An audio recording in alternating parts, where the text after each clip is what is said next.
3,44,00,000 ரூபாய் மதிப்பீட்டில் புற்றுநோய் தாக்கத்திலிருந்து மக்களை காக்கும் வகையில் பல்வேறு பணிகள் மேற்கொள்ளப்படும்.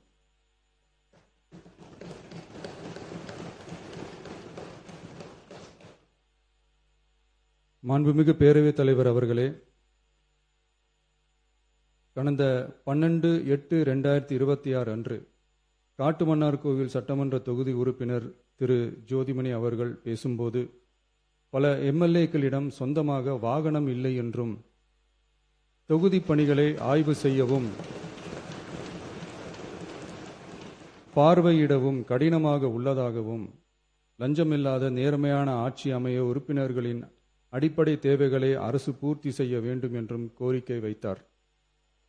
எந்த ஒரு பொருளாதார பலம் இல்லாமல் சட்டமன்ற உறுப்பினர்களாக பணியாற்றி கொண்டிருப்பவர்கள் தங்களின் தொகுதி பணிகளை செய்ய சொந்த வாகனங்களோ அல்லது உதவியாளர்களையோ வைத்துக்கொள்ள முடிவதில்லை என்றும் தெரிவித்தார்.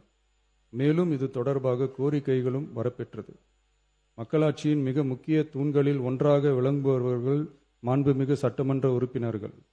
தமிழ்நாடு சட்டமன்ற வரலாற்றில் எளிய பின்னணியில் இருந்து பணபலமோ அரசியல் பின்னணியோ இன்றி மக்களின் பேராதரவோடு முதன்முறையாக சட்டமன்றத்திற்கு தேர்வு செய்யப்பட்டுள்ள முதல் தலைமுறை சட்டமன்ற உறுப்பினர்களின் எண்ணிக்கை குறிப்பிடத்தக்க அளவில் உயர்ந்துள்ளது. 29/3/2026 அன்று நடைபெற்ற தமிழக வெற்றிக் கழக வேட்பாளர் அறிமுக கூட்டத்தில் நேர்மையாகவும் வெளிப்படைத்தன்மையுடனும் மக்கள் பணி செய்து ஊழலற்ற லஞ்ச லாவண்யமற்ற நிர்வாகத்தை மேற்கொள்வது என அனைத்து வேட்பாளர்களும் எடுத்துக்கொண்ட உறுதிமொழிக்கு ஏற்ப அதே பாதையில் தேர்ந்தெடுக்கப்பட்ட சட்டமன்ற உறுப்பினர்களும் செயல்பட்டு வருகின்றனர். மக்களுக்கான நிர்வாகம் நேர்மையின் பாதையில் என்ற அடிப்படையில் லஞ்ச லாவண்யமற்ற நேர்மையான மற்றும் வெளிப்படையான நிர்வாகத்தை அடித்தட்டு மக்கள் வரை கொண்டு சேர்க்கும் நோக்கில் தமிழக வெற்றி கழக அரசு செயல்பட்டு வருகிறது.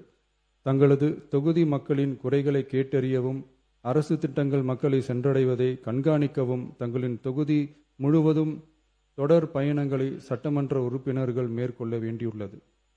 பொருளாதார பலம் இல்லாமல் சட்டமன்ற உறுப்பினர்களாக பணியாற்றும் மற்றும் முதலாக சட்டமன்ற உறுப்பினர்களாக தேர்வு செய்யப்பட்ட உறுப்பினர்கள் தங்களது மக்கள் பணியை தோய்வின்றி தொடர்வதற்கும் அவர்கள் தங்களின் தொகுதி பணிகளை திறம்பட மேற்கொள்வதற்கு வசதியாக அனைத்து சட்டமன்ற உறுப்பினர்களுக்கும் அரசு சார்பில் வாகனம் வழங்கப்படும் என்பதை மகிழ்ச்சியோடு தெரிவித்துக் கொள்கிறேன்.